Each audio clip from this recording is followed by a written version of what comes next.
MDS university में MA final में history से कौन सा सब्जेक्ट लेने हैं। उसमें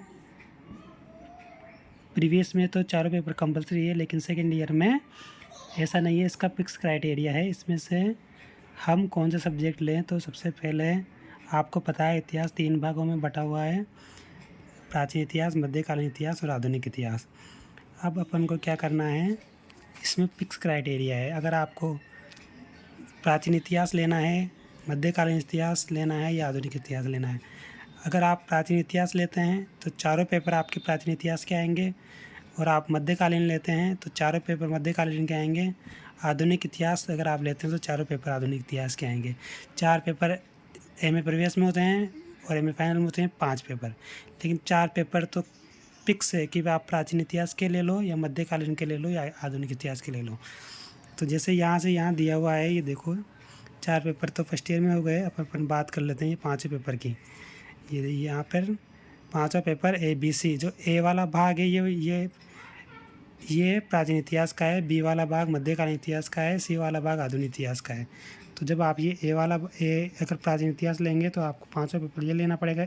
ए के साथ 6ठा पेपर ये वाला ए आएगा, 7वां पेपर ये वाला ए आएगा, 8वां पेपर ये वाला ए आएगा। ऐसा इसमें फिक्स क्राइटेरिया है, मतलब ए के साथ ए आएगा, यानी चारों पेपर प्राचीन इतिहास के जाएंगे। मध्यकालीन अगर आप लेना चाहते हैं तो आपको ये वाला मिलेगा, ये वाला सोसाइटी वाला, ये जो बी नंबर वाले लेने पड़ेंगे। ये 4 पेपर कंपलसरी हैं। और अगर आपको आधुनिक इतिहास अच्छा लगता है तो आप पार्ट सी वाला ले सकते हैं, सी। तो 4 पेपर की अपने बात कर लिए। चारों पेपर यहाँ पर ये कंपलसरी हैं। यहाँ पर ये मध्यकालीन इतिहास वाले जो भी हैं ये अभी यहाँ पर अगर आप यहाँ पर मध्यकालीन इतिहास लेना चाहते हैं तो आपको मिलेंगे ये वाले 4 पेपर। जैसे भारत में राजनीति और अर्थव्यवस्था, तो ये राजनीति की बात अपन को पूरे को नहीं करनी, ये सिर्फ मध्यकालीन की राजनीति पढ़नी है। अर्थव्यवस्था पढ़नी है, जैसे कि मुगलों की अर्थव्यवस्था पढ़ना चाहते हैं आप, दिल्ली सल्तनत की राजधानी आ जाएगी, उनका कल्चर, उनकी संस्कृति, उनकी कला, वास्तुकला और उनके जानने के इतिहास के स्रोत। मुगल कालीन के स्रोत अलग हैं और सल्तनत के स्रोत अलग हैं। तो वो आप पढ़ना चाहते हैं तो चारों पेपर ये ले सकते हैं। और अगर आप प्राचीन इतिहास, मध्यकालीन इतिहास लेना चाहते हैं तो ए वाले भाग इनमें देख लेना आप, या आप इसमें देख लो ए वाले भाग। अगर आप वो लेना चाहते हैं पार्ट सी, तो ये आधुनिक इतिहास तो पार्ट सी ले सकते हैं। तो 4 पेपर यहाँ पर ये कंपलसरी हो गए हैं। ये चारों पेपर या तो 4 इसके ले लो, 4 इसके ले लो, 4 इसके ले लो। उसके अलावा एक होता है लास्ट वाला पेपर। 4 पेपर कंपलसरी हो गए। अब अपन करेंगे 5वें पेपर के बाद।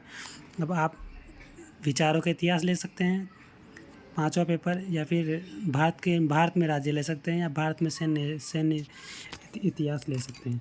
तो आप जैसे ये विचारों को ये ABC लिखा हुआ है, लेकिन अब जैसे हमने प्राचीन इतिहास लिया है तो प्राचीन इतिहास के साथ आपको ये वाला लेना कंपलसरी नहीं है। आप प्राचीन इतिहास के साथ इन तीनों में से कोई सा भी ले सकते हैं, आधुनिक इतिहास के साथ इन तीनों में से कोई सा भी ले सकते हैं। जैसे आधुनिक इतिहास के साथ ये बीच वाला पेपर लेने की जरूरत नहीं है, आप कोई सा भी पेपर ले सकते हैं। इसमें आपको चॉइस मिलेगी। यहाँ 4-4 का ग्रुप बटा हुआ है। ये 4 अगर ये चल लेते हैं चारों कंपलसरी हैं, आधुनिक इतिहास के लेते हैं चारों कंपलसरी हैं। तो इसमें ये साइज दिया हुआ है टाइम टेबल से, आप उसको आसानी से समझ सकते हैं। पेपर डाउनलोड कर सकते हैं, यहाँ से सब्जेक्ट आपका नाम पढ़ सकते हैं, आपको कौन सा अच्छा लगता है। जैसे ए वाला पार्ट, बी वाला पार्ट जो भी है, और ये 9th पेपर है जो ये, इसमें से आपको चॉइस मिलेगी तो आप ये कोई सा भी पढ़ सकते हैं। इसमें क्या है, इसमें जैसे प्राचीन इतिहास लेने के बाद हिस्ट्री ऑफ आइडिया लेना कंपलसरी नहीं है, आप कोई सा भी लिख सकते हैं। हिस्ट्री ऑफ आइडिया विचार आपको फिर प्राचीन इतिहास के नहीं पढ़ने। इसमें तीनों को विचार आएंगे। इसमें तीनों के राज्य आएंगे। भारत के राज्य 28 राज्यों की बात नहीं हो रही, यहाँ प्रशासन की बात हो रही है, यहाँ महाजनपद वगैरह की। और इसके अलावा सैन्य संगठन जो आपका गुप्त काल के सैन्य भी पढ़ने पड़ेंगे, मुगल काल के भी पढ़ने पड़ेंगे। ये तीनों का मिश्रण है, इसलिए ये तो कोई सा भी ले सकते हैं अपन। और वो 4-4 का ग्रुप में बटा हुआ है। तो इसके अगर आप, या फिलहाल तुम्हारे पास मध्यकालीन इतिहास के इनके पेपर पड़े हैं, वो भी आपको मिल जाएंगे। आप पेपर देख लीजिए, उसके बाद सेलेक्ट करिए कौन सा सब्जेक्ट आपको लेना है। एक बार सही सब्जेक्ट गलत होने के बाद फिर पेपर लगता ही है, फिर पेपर देना ही है। वैसे कंपटीशन में तो तीनों की तैयारी करनी पड़ेगी, पढ़ना तीनों ही है, वो कोई दिक्कत वाली बात नहीं है। लेकिन फ़िलहाल में अपन को चॉइस मिल रही है तो अपन अच्छा चॉइस करें, इसको समझें, इसको आराम से चॉइस करके अपने सब्जेक्ट लें और आराम से करें। पेपर आपको यही मिल जाएंगे, स्क्रीनशॉट आप इसका ले लीजिए।